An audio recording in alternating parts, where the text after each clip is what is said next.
So today we're going to go over easily confused words in the English language.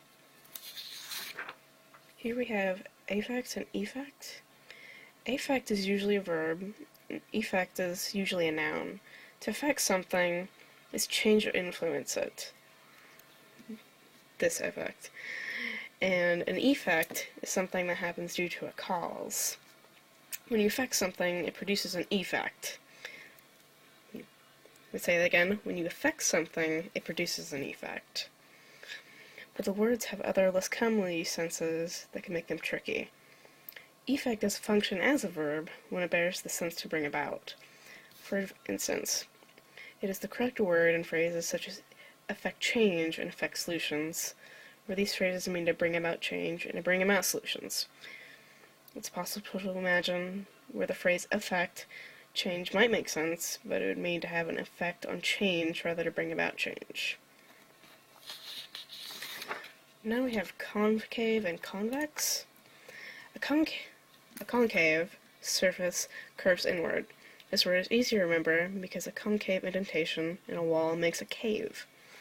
A convex surface curves outward. Like many pairs of antonyms that are relatively rare, it's similar in sound. These two adjectives are easy to confuse. Concave and convex are also geometrical terms.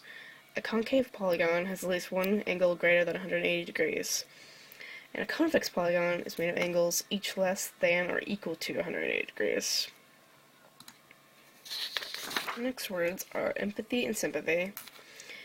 When you understand another's feelings for yourself, you have empathy.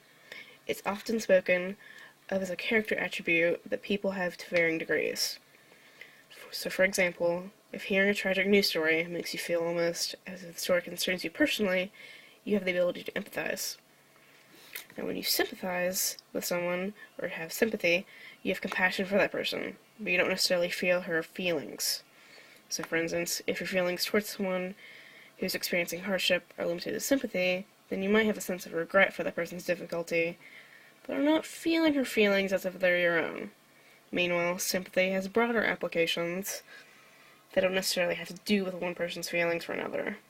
You can sympathize with a cause, for instance, or the point of view that resonates with you. So our next words are oral and verbal. Here's the traditional distinction.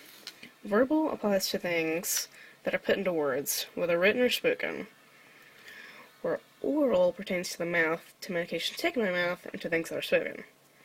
English authorities have traditionally argued against using verbal in reference to spoken things. So, for example, verbal and /oral communications, verbal oral reports, verbal oral warnings.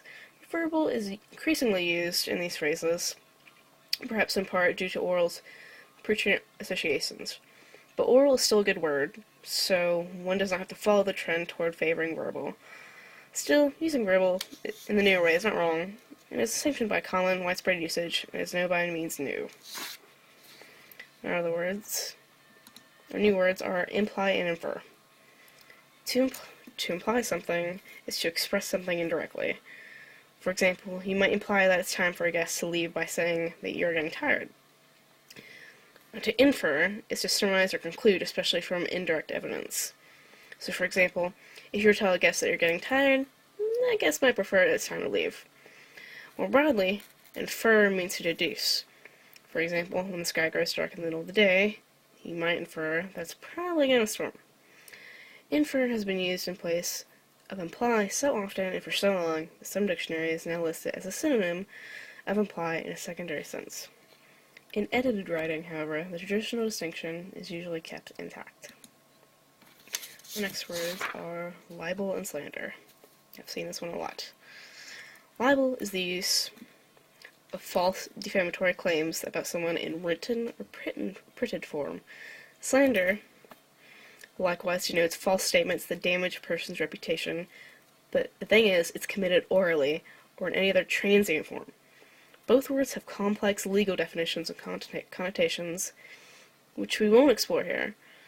Legal complications aside, all you need to remember is that libel is written and slander is spoken. Slander is often used informally as a synonym of defamation. Both words function as both nouns and verbs. Our last words are diffuse and diffuse. So to diffuse something is to make a threatening or dangerous situation safer. So for example, you might diffuse a violent argument by calming the people involved, or you might literally defuse a bomb by deactivating its fuse. Now, defuse works both as a verb and an adjective. To diffuse something is to disperse or spread it out. When something is dispersed or spread out, it is diffuse. Because diffuse works as an adjective, diffuse is only necessary as a verb form. Diffuse doesn't work as an adjective, so diffuse is the proper form in phrases such as the diffused bomb. And those are the words today that some people find easily confused.